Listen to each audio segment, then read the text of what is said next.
करीब 1 घंटे से अधिक समय से ट्रेन एक छोटे स्टेशन पर खड़ी थी। ट्रेन में बैठे-बैठे आदित्य का धैर्य जवाब दे रहा था। आजिज होकर वह अपनी सीट से उठ खड़ा हो गया। वह पता लगाना चाहता था कि आखिरकार ट्रेन इतनी देर से एक ही जगह पर क्यों खड़ी है। वह अपनी सीट से उठकर गेट के पास गया। उसने बाहर देखा कि यहाँ तो बारिश हो रही है। फिर आदित्य वापस अपनी सीट पर जाकर बैठ गया और अपने सिर के नीचे बैग रखकर लेट गया। काफ़ी देर बाद उसे धीरे धीरे नींद लगने लगी थी। अचानक एक महिला ने उसकी बाजू को हिलाते हुए उसकी नींद उड़ा दी। वह उठकर बैठ गया। इसी बीच उसकी नज़र एक अधेड़ उम्र की महिला पर गई। वो मैले कुचले और गंदे कपड़े पहने हुई थी और अपने हाथ में अपना हैंडबैग पकड़े हुए थी। ट्रेन स्टेशन से बाहर निकल चुकी थी और अपनी रफ्तार पकड़ चुकी थी।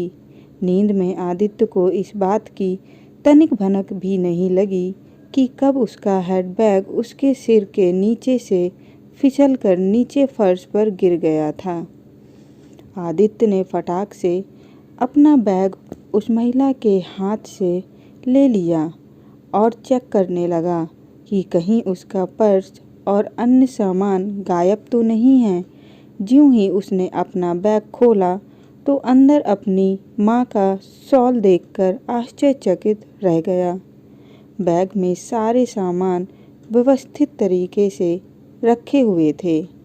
आदित्य ने बैग से शॉल निकाला और वह सोचने लगा कि पिछली रात जब वह बिस्तर पर जाने से पहले अपना बैग पैक कर रहा था तो उसकी माँ कैसे अपना शॉल लाई थी और उसे बैग में रखने के लिए कह रही थी। कैसे उसने कहा था अगर बारिश हुई तो बहुत ठंड लगेगी। उसे अच्छी तरह मालूम है कि कैसे वो माँ पर नाराज़ हुआ था और गुस्से में शॉल को बैग से बाहर निकालकर रख दिया था, मगर यह शॉल अभी भी उसके साथ था। वह मन ही मन सोचने लगा, शायद माँ ने मेरे सो जाने के बाद इसे वापस रख दिया होगा। कुछ वक्त बाद जब आदित्य पानी लेने उठा तो उसने देखा कि उसका शरीर तो बुखार से गर्म हो रहा है।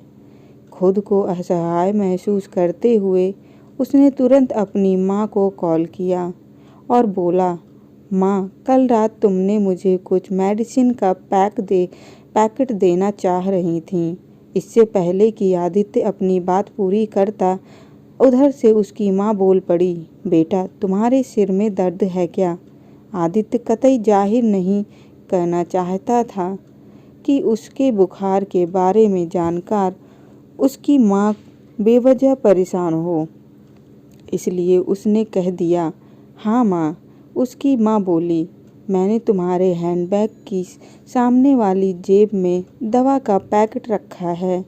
तुम उसमें से निकाल कर सिर दर्द की एक गोली ले लो। और हाँ, मैंने पैकेट में बुखार की दवा भी रख दी है, शायद कुछ खा लो। सुनो, मैंने तुम्हारे बैग में एक सैंडविच पैकेट भी रख दिया है। आदित्य कुछ घंटे बाद सोकर उठा तो पहले से काफ़ी बेहतर महसूस कर रहा था। जैसे ही वह अपने पैर फैलाने के लिए उठा तो उसकी नज़र गलियारे के पास बैठी खिड़की से ठंडी हवाएं आ रही थीं। उसके शरीर पर पड़े फटे पुराने कपड़े इस ठंड से बचाने के लिए काफ़ी न थे। आदित्य ने गौर से देखा तो पाया कि अरे, ये तो वही महिला है जिसने उसे पहले जगाया था और उसका बैग लौटाया था।